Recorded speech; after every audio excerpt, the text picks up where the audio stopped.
Ayan, so continuation tayo for the sample problem natin for unit pressure.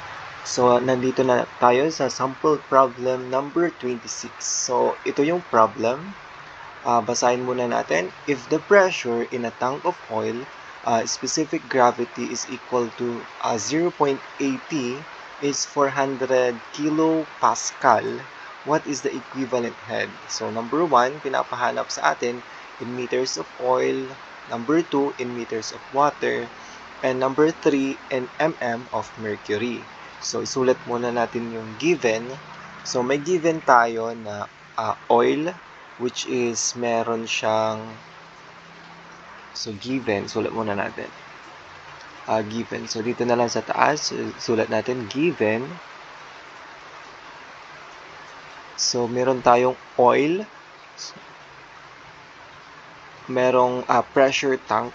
So meron tayong tank of oil. Ayan, tapos may specific gravity daw siya.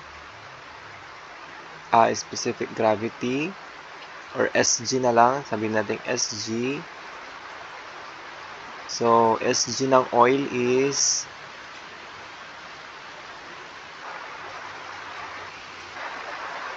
0.80. And then meron binigay niya din yung pressure, which is 400 kilopascal. Ngayon, so dito na lang sa gilid. Pinapahanap niya yung equivalent head in meters of oil. So ano yung pressure head natin dito? So dito na lang, number 1, pressure head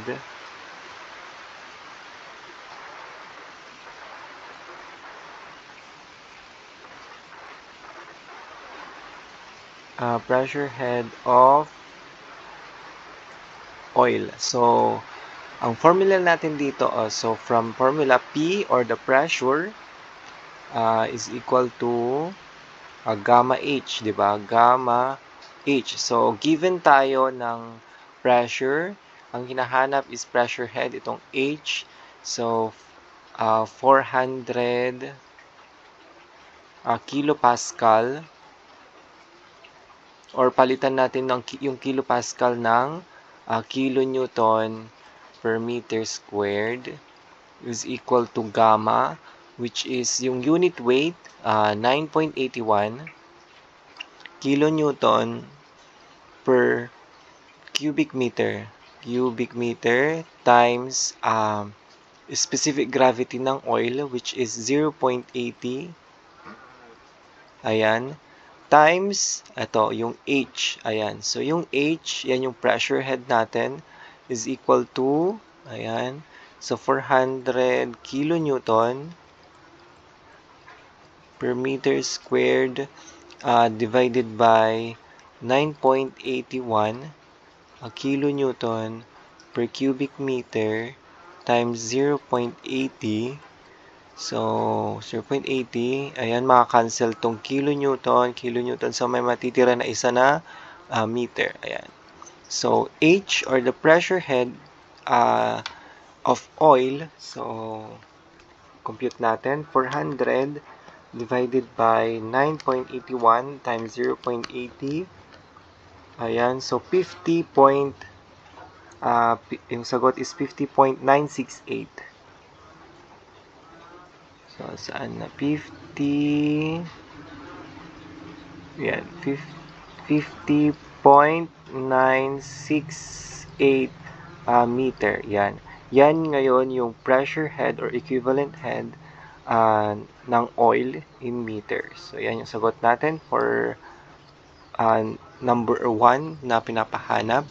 And next is number 2, equivalent head in meters of water. So, water naman. So, let's say blue yung gamitin natin. Letter B or number 2 na lang. Number 2 pala. Number 2, ayan, pressure head.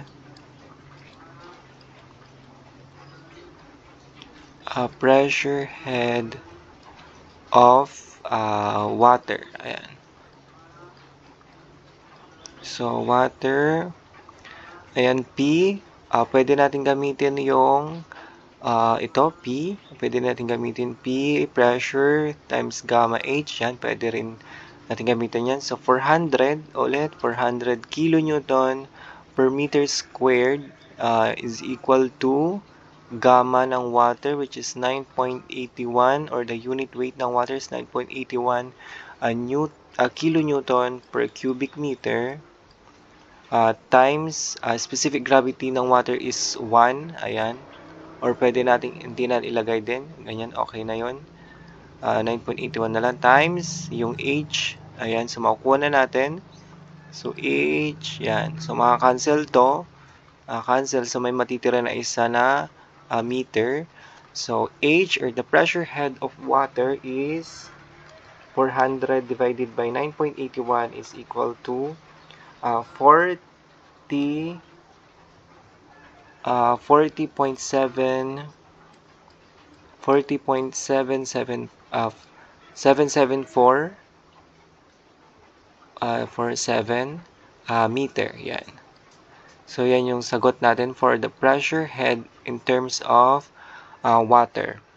So, dito, pwede rin din natin gamitin yung pressure o pag-convert ng pressure head from liquid A to liquid B. So, itong pwede rin natin gamitin ito sa oil, tapos i-convert natin sa pressure head ng water. So, from pressure head ng oil, punta natin sa pressure head of water. So, yung pwede rin natin gamitin yung formula na H, let's say H sub water is equal to H sub oil times specific gravity, which is given yung specific gravity ng oil. So, times specific gravity ng oil divided by specific gravity ng water. So, yan.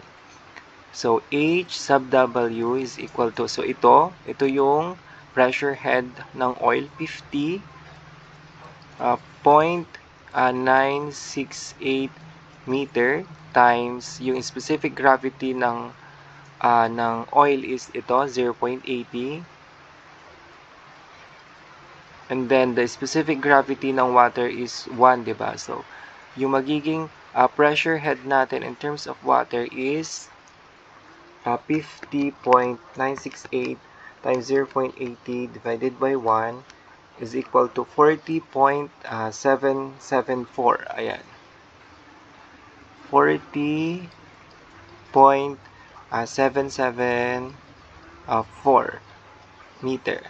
So, yan. So, same lang din naman yung makukuha dito. So, meron lang tayong discrepancy na konting decimal dito. Pero, same lang din naman. So, kung ano yung mas comfortable kayo na gamitin.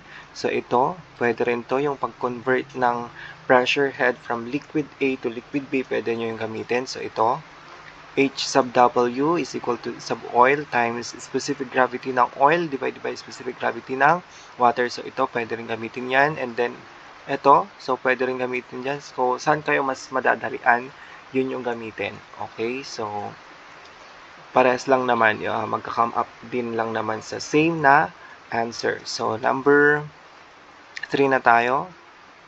So, number 3, ayan, number 3 is pressure head or equivalent head in mm of mercury naman tayo. So, number 3,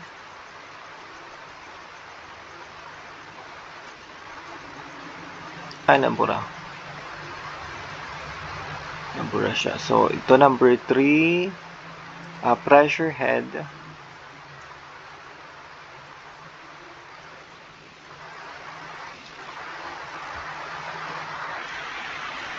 next, pressure head of mercury. Ayan. So, pwede natin gamitin itong P is equal to gamma H. So, i-substitute ulit natin, 400 kilonewton per meter squared.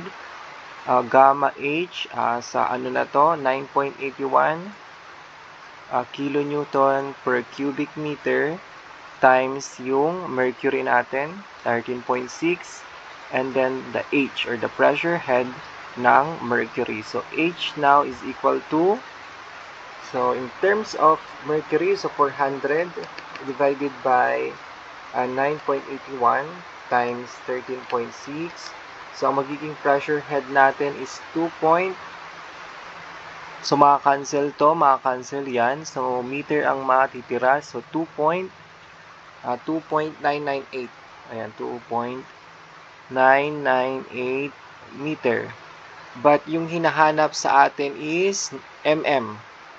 So mm, so alam naman natin ang 1 meter ay equivalent to 1,000 mm. So ang gagawin natin dito, mag-times 1,000 tayo dito para maging mm. So now, ang pressure head natin of mercury ay magiging 2,998 mm. So yan na yung sagot natin for pressure head ng pressure head of mercury. Ayan. So dito na lang. Ang 1 meter is equivalent to 1,000 mm. So, yan. So, ito yung mga sagot natin for the sample problem number 26. So, ito yung H sub W, the pressure head in water. And then, dito sa oil. And then, ito yung sa may mercury. Ayan. So, that's it for sample problem number 26.